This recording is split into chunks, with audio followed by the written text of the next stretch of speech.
Process ہے creation کا، جن کو ہم مرحلے کہتے ہیں، تو بنیادی طور پر یہ کچھ سنگ میل ہیں، یہ اصل میں کچھ ٹرننگ پوائنٹس ہیں اس پوری ہسٹری آف کریشن کے اندر، یہ کچھ ٹرننگ پوائنٹس ہیں، اور اللہ نے انہی ٹرننگ پوائنٹس کو مینشن کیا ہے جو اس کے نزدیک اہم تر رہے ہوں گے۔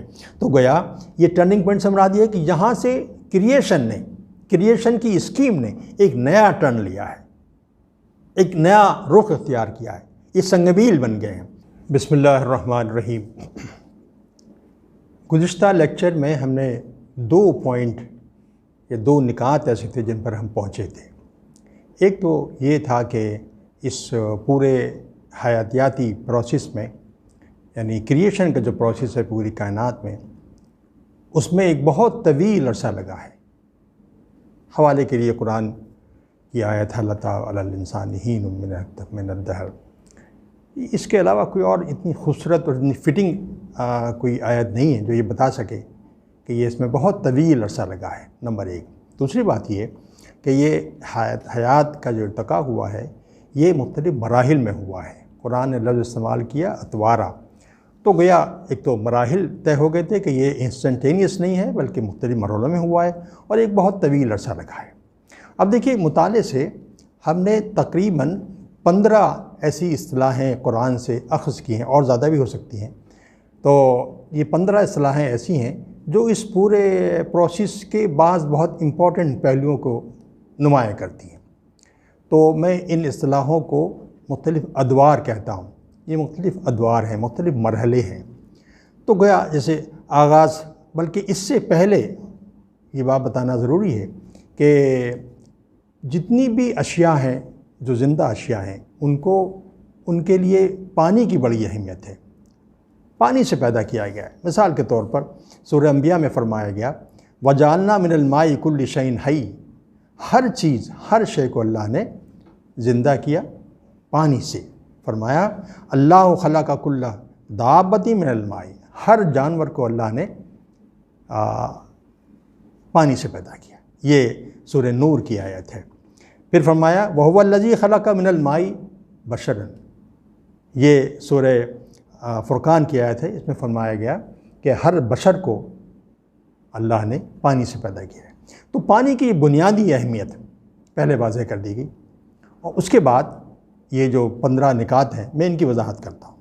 مطلب پہلا موسٹ امپورٹنٹ جو پرائمری جو گویا کہ اسٹیپ ہے، وہ قرآن نے کہا کہ ہم نے تمہیں، یعنی انسان کو، مخاطب اللہ تعالیٰ انسان سے ہے، ہم نے تمہیں تراب سے پیدا کیا۔ تراب مینس سوکھی ہوئی مٹی یا مٹی کی دھول، بعض لوگوں نے اس کو دھول کہا ہے، مٹی کی دھول سے پیدا کیا۔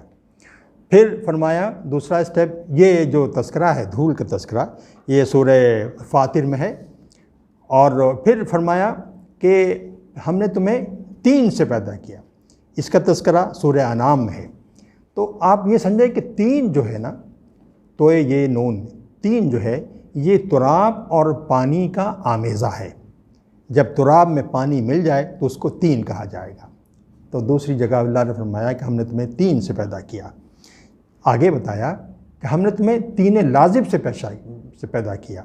تو تین لازب جو ہے یہ اصل میں ایک وہ آمیزہ ہے، وہ سیال ہے جس میں پانی تو ہے لیکن پانی کی جو تعداد ہے وہ کم ہو گئی ہے، اس کی جو سیلانیت ہے، اس کی جو فلوڈیٹی ہے وہ کم ہو گئی ہے۔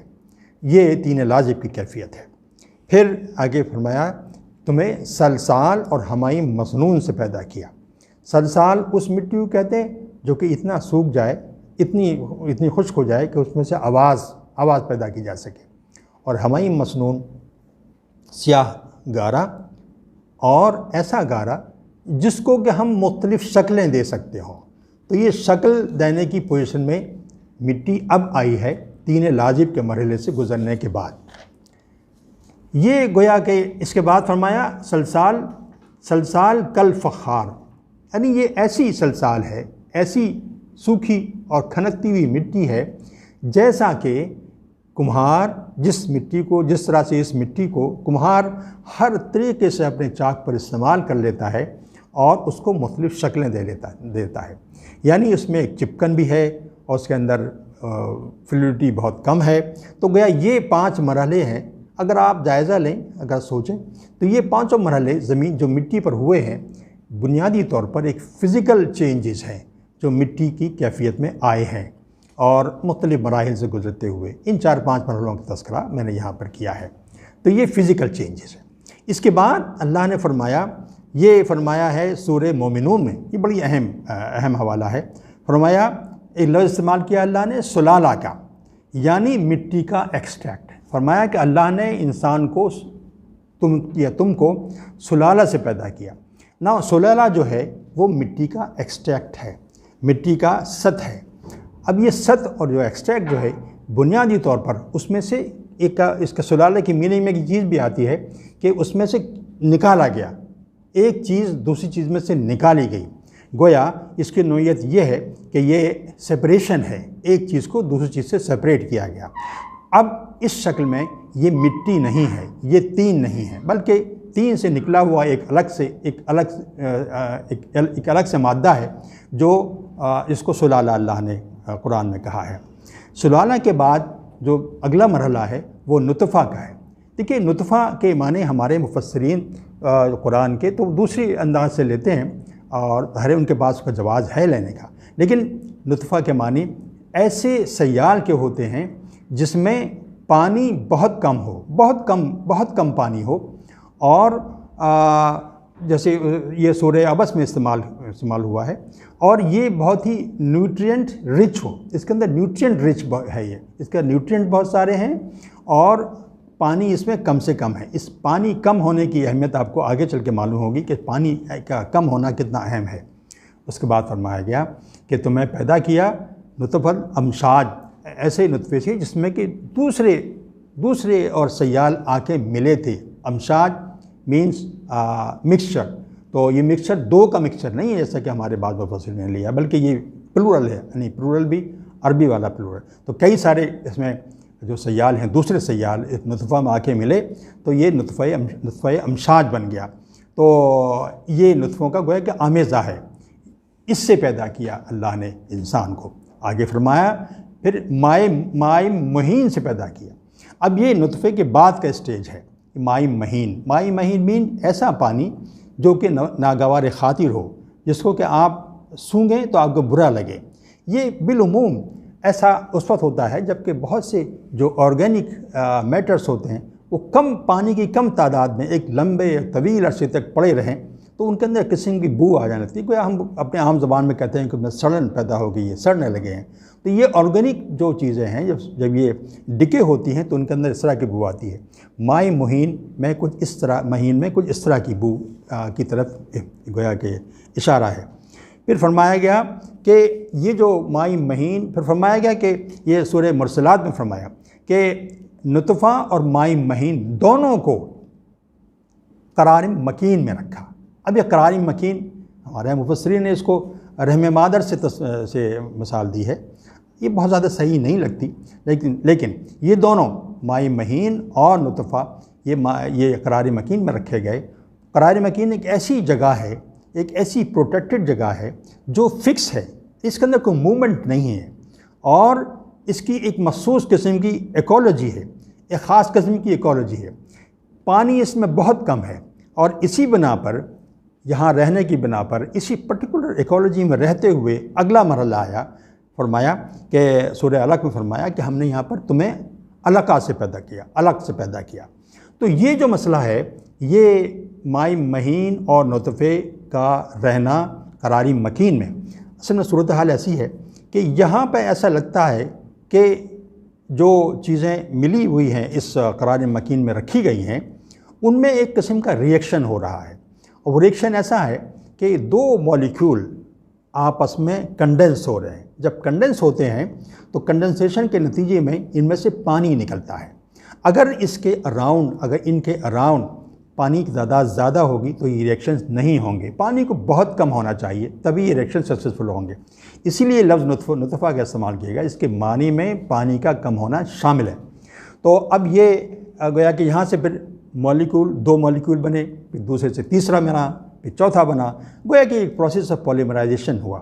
تو یہ جو علقہ ہے ایک قسم کا علقہ کے معنی ویسے تو یہ ہے کہ کوئی چیز لٹکی ہوئی، ظاہر ہے کوئی چیز بنی ہوگی وہی لٹکے گی، تو اس کو ہمارے مفسرین نے اس کو جمع و خون سے بھی لیا ہے، جونک کی مانند بھی لیا ہے، لیکن یہاں زیادہ بہتر لگتا یہ ہے کہ ایسی چیز جو کہ کچھ بن گئی تھی، پولیمرائزیشن کے بعد کچھ کنڈنسیشن ہو گیا تھا اور پھر وہ لٹک گئی تھی۔ کہاں لٹک گئی تھی؟ ظاہر ہے اسی ماحول میں، اسی قراری مکین میں کہیں لٹکی ہوگی، یہ بات انڈرسٹوڈ ہے۔ اب یہ کم سے کم پانی کی اہمیت، جیسا کہ میں نے عرض کیا، جیسے کہ اس وقت بھی عرض کیا تھا کہ نطفے کے اندر کم سے کم پانی کا ہونا اس لیے اہم ہے کہ یہ علقہ کا بننا اس سے منسلک ہے۔ علقہ بنے گا نہیں، یعنی کنڈنسیشن نہیں ہوگا اور یہ پولیمرائزیشن نہیں ہوگا۔ ظاہر ہے کہ پولیمرائزیشن ہونا ضروری ہے کچھ چیزوں کے بننے کے لیے۔ اس کے بعد فرمایا گیا مدغۃ مخلقۃ، یعنی ایک ایسی بوٹی، اس کے بعد ایسی بوٹی بنی جو کہ ادھ بنی تھی، پوری طرح نہیں بنی تھی۔ اب یہ بات واضح ہوئی کہ علقہ کے بعد جو مرحلہ ہے وہ مدغہ کا ہے۔ مدغہ مینس بوٹی، سیدھی بات۔ تو کئی چیزیں ملیں اور ان کے ملنے کے نتیجے میں چیزوں کا پولیمرائزیشن ہوا، چھوٹے مالیکیول مل کے بڑے بڑے مالیکیول بنے اور ایک انہوں نے شکل اختیار کر لی ایک بوٹی کی، ایک ایسی بوٹی جو کہ پوری طرح بنی نہیں تھی، مدغۃ مخلقہ۔ آگے اب اس مدغہ سے یہ جو بوٹی بنی تھی، اس سے اللہ تعالیٰ فرماتے ہیں سورہ مومنون میں کہ ہم نے اضامہ بنایا۔ اضامہ مینس ہڈیاں، اور پھر اضامہ کے اوپر لحمہ کا عمل ہوا، یعنی اس پر گوشت چڑھایا گیا۔ لیکن اس پوری ٹائم لائن میں ایسا لگتا ہے یہ پہلی بار کہا جا رہا ہے کہ یہاں ہم نے ہڈیاں بنائیں، یعنی جو کچھ بھی اسٹرکچر تھا اس میں ہڈیاں پہلی بار متعارف ہو رہی ہیں۔ میں یہ نتیجہ نکالنے پر مجبور ہوں کہ شاید پوری جو کریشن کی جو ٹائم لائن ہے اس میں یہ وہ مرحلہ ہے جب کہ ورٹیبریٹس کا آنا شروع ہوا ہے، یعنی وہ جاندار جن کا ایک اسکیلیٹن تھا۔ ہڈی مینز اسکیلیٹن۔ اچھا، جب یہ ہڈی بنی ہوگی تو ہڈی کے ساتھ ساتھ اس وقت یا بعد میں اس کا اسپائنل کارڈ بھی ساتھ ساتھ بننا شروع ہو گیا ہوگا، اور اسپائنل کارڈ کا مطلب یہ ہے کہ اس میں کچھ چیزیں ایسی بھی آنے لگی ہوں گی جو کہ دماغ سے تعلق رکھتی ہیں، جو کہ ذہن سے تعلق رکھتی ہیں۔ ظاہر ابتدائی شکل میں ہوگا، لیکن یہ تمام چیزیں اس میں انڈیکیٹ کرتی ہیں۔ ظاہر اللہ نے یہ تمام تر مراحل تو نہیں بتائے ہیں، یعنی بہت امپورٹنٹ مراحل کی طرف اشارہ کیا ہے۔ تو یہ ظاہر ہے کہ قرآن کو یہ بتانا مقصود نہیں ہے کہ ارتقا کیسے ہوا ہے، بلکہ بتانا سے مقصود کچھ اور ہے، لیکن اس میں جو مراحل امپورٹنٹ تھے ان کی طرف اللہ نے اشارہ کیا ہے۔ تو اسکیلیٹل بنا اور پھر یہ ورٹیبریٹس کا گویا کہ آغاز ہوا۔ اب یہ جو ورٹیبریٹ سے جو پہلا جو مرحلہ ہے، یعنی ہڈیاں بننے سے پہلے جتنے جاندار اشیاء ہیں، اگر وہ جاندار ہیں تو ان کو ہم انورٹیبریٹ کر سکتے ہیں۔ یعنی یہ پوری تاریخ پروسیس میں، کریشن کے پروسیس میں یہ ایک بہت امپورٹنٹ مرحلہ آیا کہ اب تک بغیر ہڈی کے جاندار تھے یا اشیاء تھیں، اب ہڈی کا اضافہ ہو گیا، یعنی اسکیلیٹن کا اضافہ ہو گیا، اور اسکیلیٹن کے ساتھ اور بہت سے مراحل آ گئے۔ اچھا، المومنون کی 14ویں یعنی اسی آیات میں جس کا تذکرہ میں نے کیا ہے، جس میں مدغہ اور اضامہ اور لحمہ کا تذکرہ ہوا، آخر میں فرمایا ایک لفظ استعمال ہوا خلقاً آخرہ، یعنی ہم نے ایک نئی شکل دی، اور نئی شکل کو مزید وضاحت کی ہے جو کہ کھڑا ہو سکتا تھا۔ اب وہ چاہے 2 پیر پہ کھڑا ہو یا 4 پیر پہ کھڑا ہو، اٹ ڈزنٹ میٹر، لیکن اصل بات یہ کہ وہ کھڑا ہونے کی پوزیشن میں تھا۔ تو یہ خلقاً آخرہ ہے۔ اس کو بعض لوگ کبھی لوگ آدم کی طرف سے ریلیٹ کرتے ہیں، لیکن میرا خیال ہے کہ مسئلہ آدم کا نہیں ہے، بلکہ یہ آدم نہیں ہے، بلکہ ایک وہ مخلوق ہے، اور ظاہر بیچ میں بہت سارے اسٹیپس اللہ نے چھوڑ دیے ہیں۔ تو یہ وہ مخلوق ہے جو اپنی فزیولوجی، اپنی اناٹمی اور اپنی مارفولوجی میں آدم کے قریب ترین ہے، آدم سے بہت ملتی جلتی ہے اپنی ان تمام آسپیکٹ کے اندر، لیکن یہ آدم نہیں ہے، یہ بات واضح رہنا چاہیے۔ بلکہ ہم یہ کہیں، آج کے جو ٹرمز استعمال ہوتی ہیں، یہ آمد کا اعلان ہے ہومونائٹس کا۔ ہومونائٹس میں ہومو سیپینس ہیں، ہومو ایریکٹس ہیں، ہومو ہیبلس ہیں اور نیانڈرتھلس ہیں، اور بھی اصطلاحیں استعمال ہوتی ہیں، لیکن یہ تمام چیزیں اسی میں شامل ہیں۔ گویا یہ انسان کے، یا یہ کہیے کہ آدم کے ایک قریب ملتا جلتا ایک وجود ہے جو کہ اب آنا شروع ہو گیا ہے۔ اچھا، پھر سورہ اعراف کی 189ویں آیت کے اندر اللہ نے ایک آیت میں اللہ نے فرمایا کہ ہم نے تمہیں پیدا کیا نفس واحدہ سے. تو نفس واحدہ جو ہے یہ کہا گیا کہ یہ نفس واحدہ سے گویا کہ آدم کی پیدائش بتائی گئی ہے. آدم کی پیدائش نفس واحدہ سے ہوئی ہے. نفس واحدہ کیا ہے؟ یہ ایک بہت انٹرسٹنگ ایک سوال ہو سکتا ہے، لیکن اس پر ہم اگلے لیکچر میں کچھ ڈسکس کرنے کی کوشش کریں گے. تو نفس واحدہ کے بارے میں تذکرہ کرتے ہوئے اللہ نے فرمایا، یہ اعراف کی آیت ہے کہ ہم نے تمہیں پیدا کیا، یعنی کہ آدم کو پیدا کیا، اور ساتھ ہی ساتھ تمہارا جوڑا بھی اسی سے پیدا کیا. حالانکہ ہمارے یہاں جو تفاسیر میں جو بات مستمل ہے وہ یہی ہے کہ آدم پیدا ہوئے اور آدم سے ہی حوا پیدا ہوئی. نہیں، دونوں نفس واحدہ سے پیدا ہوئے. ایک چیز اور ذہن میں رہنی چاہیے کہ جو نفس واحدہ کا جو لفظ ہے یہ میرے مطالعے کی حد تک یہ فیمنن ہے، یہ میسکولن نہیں ہے، بلکہ یہ انفیکٹ انسانی بھی نہیں ہے. اس کو یہ انسانی نہیں ہے، اور نہ اس کو اس ٹرم میں مذکر مؤنث کی شکل میں ہم اس کو کلاسیفائی کر سکتے ہیں. لیکن یہ اس کے بارے میں یہ طے ہے کہ یہ فیمنن جینڈر اس کا ہے نفس واحدہ کا. یہ ایک زندہ وجود ہے، نان ہیومن وجود ہے. اس سے اللہ نے آدم کی پیدائش کی. کس طرح پیدائش کی یہ کچھ اسپیکولیشن سے ظاہر ہو سکتے ہیں، لیکن یہ انشاءاللہ ہمارے اگلے لیکچر کا موضوع ہوگا انشاءاللہ. اب جو کچھ میں نے آپ سے عرض کیا ہے، اب اس میں کچھ میں کمنٹس کرنا چاہتا ہوں. اس پورے جو 15 نکاتی یا جو 15 پوائنٹس میں نے بیان کیے ہیں، یہ پوری گویا کہ خاکہ جو ہے اس کا کریشن پروسیس کا، اس میں کچھ نکات امپورٹنٹ ہیں. ایک بات، پہلا نقطہ تو دیکھیے یہ ہے کہ اس پورے پروسیس میں جتنے 15 نکات ہیں، ان 15 نکات میں قرآن یہ کہتا ہے کہ ہم نے تمہیں پیدا کیا، یعنی انسان کو پیدا کیا. چاہے تراب سے آغاز ہو، تین سے آغاز ہو، تین لازب سے ہو، سلسال سے ہو، اور آخر میں چاہے نفس واحدہ سے ہو یا خلقاً آخرہ سے ہو. اس میں سب کا سب بات جو ہے یہ کہی گئی ہے کہ ہم نے تمہیں یعنی انسان کو اس سے پیدا کیا. تو یہاں کہنے کا مطلب یہ ہے کہ سینٹرل جو کریشن میں جو سینٹرل تھیم ہے پورے کریشن پروسیس کے اندر، جو سینٹرل تھیم ہے وہ بیسیکلی انسان ہے. اب اگر اس کو ہم اور مزید الیبوریٹ کریں گے کہ اتنا وقت نہیں ہے، ممکن ہے کہ اگلے لیکچر میں اس کو میں ٹیک اپ کروں کہ یہ جو سینٹرلٹی ہے انسان کی اس پورے کریشن پروسیس کے اندر، اس سے یہ معلوم ہوتا ہے کہ اس سے نکلنے والی باقی جتنی زندگیاں ہیں، حیات کی جتنی شاخیں ہیں، وہ سب اس سے ماخوذ ہیں، اس سے نکلی ہوئی ہیں.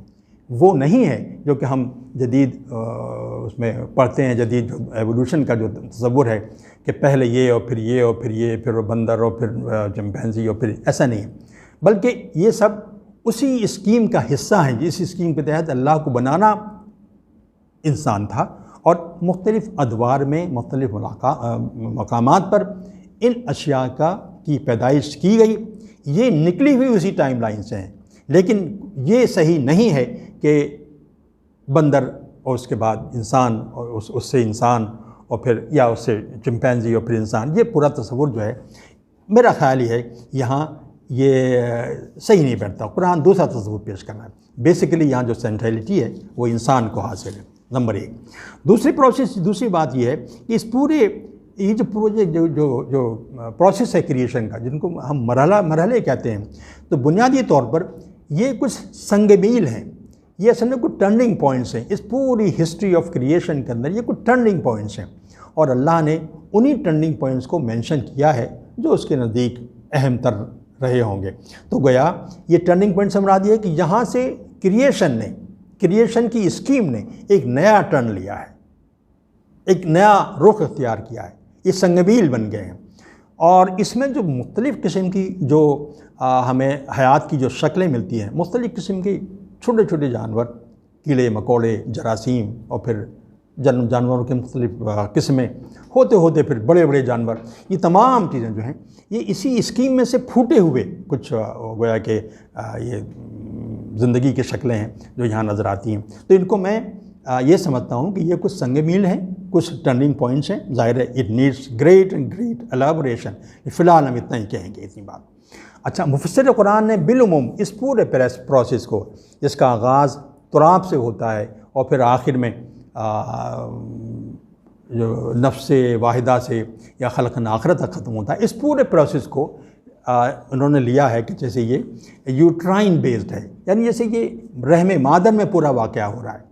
یہ ہے تو اس کے پیچھے جواز تو ہے، اس لیے کہ سورہ حج کے اندر اللہ نے اس پورے پروسیس کو کلمنیٹ کیا ہے انسانی بچے کی پیدائش سے، اور انہی تمام اصطلاحوں کو استعمال کیا ہے۔ ایک بات یاد رکھیے، اس پورے پروسیس میں اصطلاحیں کامن ہیں، یہی اصطلاحیں وہاں استعمال ہوئی ہیں جہاں ریفرنس ہے انسان کی پیدائش کا، اور یہی اصطلاحیں وہاں استعمال ہوئی ہیں جہاں انسان کی پیدائش کا ریفرنس نہیں ہے۔ کنفیوژن اس سے بھی ہوتا ہے، بلکہ ایک جواز اس سے ہی ملتا ہے۔ لیکن مسئلہ یہ ہے کہ یہ اس سورہ یعنی حج میں جس کا اختتام انسانی بچے کی پیدائش پر ہوتا ہے، اس سے پہلے جو مرحلے ہیں، یعنی وہ مرحلے کیا ہیں؟ تراب اور تین لازب وغیرہ وغیرہ، یہ رحم مادر میں ان کا وجود ہمیں نظر نہیں آتا، ان کو ریشنلائز نہیں کیا جا سکتا کہ یہ مرحلے رحم مادر میں کہاں ہوئے ہوں گے، نہ تو وہاں مٹی ہوگی، نہ وہاں تین ہوگی، نہ تین لازب ہوگا وغیرہ وغیرہ۔ تو ایک خاص مرحلے پر میں اس کی تفصیل بعد میں بتاؤں گا، لیکن یہ مطلب کہنے کا یہ ہے کہ ہمارے مفسرین نے سورہ حج کی اس آیت کو شاید پیش نظر رکھتے ہوئے اس پورے ہی پروسیس کو گویا کہ یوٹرائن بیس کہا ہے، یا اس کا اعلان کیا کہ یہ یوٹرائن بیسڈ ہے۔ میرا خیال ہے کہ ایسا نہیں ہے۔ اچھا، اب ہمارا خیال ہے کہ یہ یوٹرائن نہیں بلکہ ٹیریسٹریل بیس ہے، ٹیریسٹریل بیس یعنی زمینی، یہ تمام کام یوٹرائن میں نہیں ہوئے، رحم مادر میں نہیں ہوئے، بلکہ زمین پر ہوئے ہیں۔ ٹیریسٹریل اوریجن ہے ان سب چیزوں۔ کس طرح سے؟ دو باتیں بڑی امپورٹنٹ ہیں۔ ایک تو یہ کہ اللہ نے جب شروع ہی میں کہا سورہ دہر میں حل تعالی الانسان حین من الدہر، یعنی یہ جتنے مراحل ہیں یہ بہت طویل عرصے پر، یعنی اراؤنڈ 3.5 بلین ایئرس یہ ان پروسیس سے گزرتے ہوئے بات یہاں تک پہنچی ہے۔ ظاہر ہے 3.5 بلین ایئرس بہت بڑا عرصہ ہے، بہت بڑا وقت ہے، اور انسان کی جو ابن آدم ہے اس کی پیدائش اپنی ماں کی پیٹ میں 8-9 مہینے میں ہو جاتی ہے۔ تو کہاں 8-9 مہینے اور کہاں یہ 3.5 بلین ایئرس؟ تو اس پر سوچنا چاہیے، یہ ہے اصل مسئلہ۔ تو گویا یہ ہم سمجھتے ہیں کہ یہ پورا عمل زمین پر ہوا ہے، ماں کے پیٹ میں نہیں ہوا۔ اچھا، دوسری بات یہ ہے کہ سورہ مومنون میں خلقن آخرہ تک اور جو بتایا گیا کہ یہ جو ٹیریسٹریل پروسیس ہے، اس کو ہم اس پورے کو یعنی آدم کی پیدائش کو بھی اور خلقن آخرہ کی پیدائش کو بھی بہت آسانی سے ہم ٹیریسٹریل اوریجن کی حیثیت سے، ٹیریسٹریل فنومینا کی حیثیت سے ہم ایکسپلین کر سکتے ہیں، ہمیں کوئی دقت نہیں ہو سکتی۔ اچھا، اب دیکھیے سورہ حج میں جو اس کو رحم مادر کا پروسیس بتایا گیا ہے، میرا اپنا خیال یہ ہے کہ شاید یہ پورا پروسیس یقیناً صحیح ہے، رحم مادر میں ہوا ہے، لیکن مسئلہ یہ ہے کہ آدم کے بننے کے بعد یہ پورا پروسیس جو ہے وہ آدم کے بننے کے بعد ہے، آدم کی پیدائش ہونے کے بعد ہے۔ آدم کی پیدائش پلس آدم کا پیر حوا، ان دونوں کے نتیجے میں اللہ نے کہا فرمایا کہ ہم نے پوری دنیا تم انہی کی اولاد ہو۔ تو گیا اس پروسیس کو یہ آیت ایکسپلین کر رہی ہے، اس پورے مرحلے کو ایکسپلین کر رہی ہے۔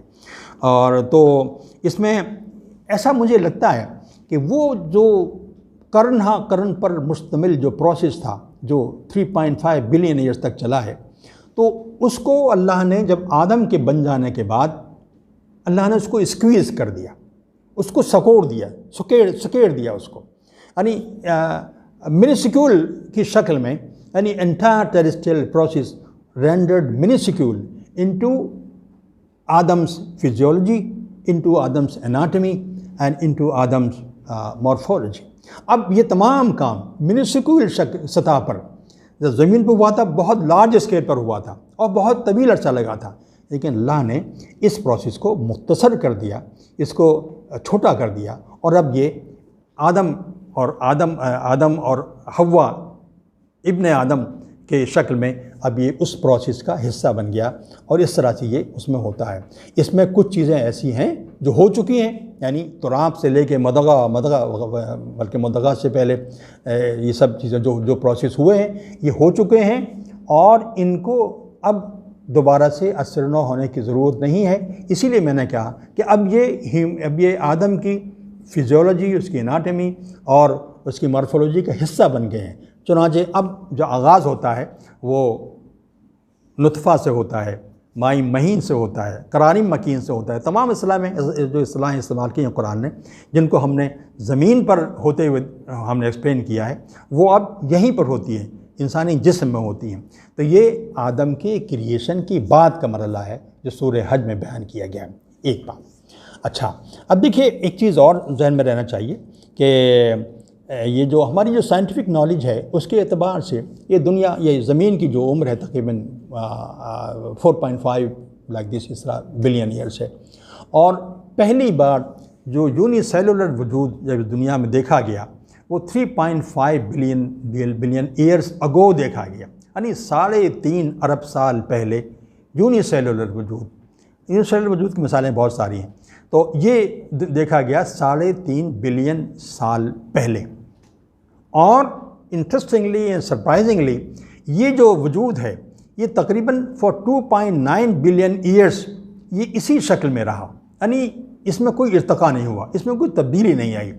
جو فاسل ریکارڈز ہیں وہ 2.9 بلین ایئرس تک کے فاسل ریکارڈ میں کوئی تبدیلی نہیں آتی، جیسا یونی سیلولر وجود ہوتا ہے اس کی مختلف شکلیں، لیکن ہے وہ یونی سیلولر وجود ہی، وہ گویا موجود ہے۔ اب آج سے 600 ملین ایئرس اگو اندازہ ہوتا ہے، معلوم ہوتا ہے کہ جو اس کا وجود ہے ملٹی سیلولر وجود آنا، ملٹی سیلولر آرگینزم یہ آنے شروع ہوئے۔ اب ملٹی سیلولر اور اس میں یہ ہے کہ اس میں ملٹی سیلولر کمپلیکس وجود ہیں، کمپلیکس آرگینزم ہے، وہ بہت سمپل ہے، جو سنگل سیل والا ہے وہ بہت سمپل ہے، یہ بہت کمپلیکس ہے۔ اچھا، یہ کمپلیکسٹی بڑھتی چلی گئی، ظاہر ہے کہ اس میں ملٹی سیلولر میں ہر طرح کی چیزیں بھی آ گئیں، اس میں چھوٹے چھوٹے کیڑے مکوڑے بھی آ گئے، پھر چرند اور پرند بھی آ گئے، چھوٹے بڑے جانور بھی آ گئے، اور الٹیمیٹلی اس میں ہیومنائز بھی آ گئے، اور پھر بعد میں انسان بھی آ گیا۔ گویا یہ جو مرحلہ ہے یہ 600 ملین ایئرس اگو شروع ہوا۔ دونوں کا جو فصل ہے 2.9 بلین ایئرس، یہ بہت طویل زمانہ ہے، اور اس طویل زمانے کو دیکھ کر قرآن کی وہ جو آیت ہے حلت علی لسان حین من الدہر لم یکن شیئا مذکورا، تم پر ایک طویل عرصہ گزرا ہے، یعنی انسان اپنی ابتدائی شکل میں یونی سیلولر وجود کی شکل میں موجود ہے، اور اسی شکل میں اس پر ایسا زمانہ گزرا ہے جس کو اللہ کہہ رہا ہے کہ وہ کوئی قابل ذکر شے نہیں تھا۔ تو ریشنلائز ہم کرتے ہیں، سمجھنے کی کوشش کرتے ہیں کہ یہ 2.9 بلین ایئرس زمانہ وہ ہے جس میں کہ انسان کچھ بھی نہیں تھا، ایک حقیر وجود تھا، اس کی کوئی اہمیت نہیں تھی۔ ایک بات۔ دوسری بات یہ ہے کہ یہ جو مرحلے ہیں، یہ بڑی امپورٹنٹ بات ہے، اس پر ہم بعد میں پھر ڈسکس کریں گے۔ یہ جو مرحلے ہیں، جو میں نے 15 اصطلاحیں استعمال کی ہیں، اس کو میں نے کہا کہ مائل سٹونز ہیں، میرا خیال یہ ہے کہ ان کو اتنا طویل عرصہ ان کو گزرا ہے کہ اس طویل عرصے میں یہ اس پوزیشن میں رہیں جس طرح سے قرآن نے بیان کیا ہے، یہ بات قابل فہم نہیں ہے، ایک قرینہ قیاس نہیں ہے کہ یہ اسی شکل میں رہیں۔ میرا خیال یہ ہے شاید کہ یہ وجود اپنی اس شکل میں جس میں کہ اللہ نے بیان کی، یہ ان کی ابتدائی شکل ہے۔ پھر وقت کے گزرنے کے ساتھ ساتھ اس ابتدائی شکل میں یقیناً کچھ تبدیلیاں آتی رہیں، اور پھر یہ کوئی انڈیپینڈنٹ وجود بنتے چلے گئے۔ تو دنیا میں جو مختلف قسم کی زندگیوں کی جو شکلیں پائی جاتی ہیں، وہ انہی گویا کہ وجود کی ان شکلوں سے ماخوذ ہیں۔ میرا اپنا احساس یہ ہے۔ اچھا، سورہ مومنون میں ورٹیبریٹ کے بارے میں تذکرہ کیا ہی ہے، وہ بہت واضح ہے، اور کہ یہ جو ورٹیبریٹ جو پیدا ہوئے ہیں، یہ ظاہر ہے کہ یہ ایک خاصا ایک لمبے عرصے کے بعد پیدا ہوئے ہیں، اور یہ خلقاً آخرہ سے پہلے کی وجود پہلے کا مرحلہ ہے، اور بلکہ نفس واحدہ کے میں کوئی نام نہیں دے سکتا سوائے اس اصطلاح کی جو قرآن نے استعمال کی ہے، تو یہ اس سے پہلے کا مرحلہ ہے۔ گویا مطلب کہنے کا یہ ہے کہ یہ جو زندگی کی جو ٹائم لائن ہے، حیات کے ارتقاء کی جو ٹائم لائن ہے، اس میں ان تمام جو اصطلاحیں قرآن نے استعمال کی ہیں، جو الفاظ استعمال کیے ہیں، جو ہمارا خیال ہے کہ مائل سٹونز ہیں، تو یہ مستقل طور پر ایک انڈیپینڈنٹ وجود کی شکل اختیار کرتے چلے گئے۔ اور اگر میں یہ کہوں کہ ان میں شاید ایوولوشن ہوا ہوگا، لیکن جو لائن انسان کی تخلیق کے سلسلے میں چلے آ رہی تھی، وہ انٹیکٹ رہی ہے۔ یہ ایک خیال ہے، اس پر مزید سوچا جا سکتا ہے۔ اس پورے گفتگو سے ابھرنے والے کئی سوالات ہیں، متعدد سوالات ہیں، جن پر انشاءاللہ ہم اگلے لیکچر میں گفتگو کریں گے، اور شاید وہی لیکچر ہمارا آخری اس سیریز کا آخری لیکچر بھی ہوگا۔ اللہ ہم سب کو سب کا حامی و ناظر ہو اور ہمیں ہدایت عطا فرمائے، اور صحیح قرآن کے ذریعے صحیح راہ پر صحیح نتائج نکالنے کی توفیق عطا فرمائے۔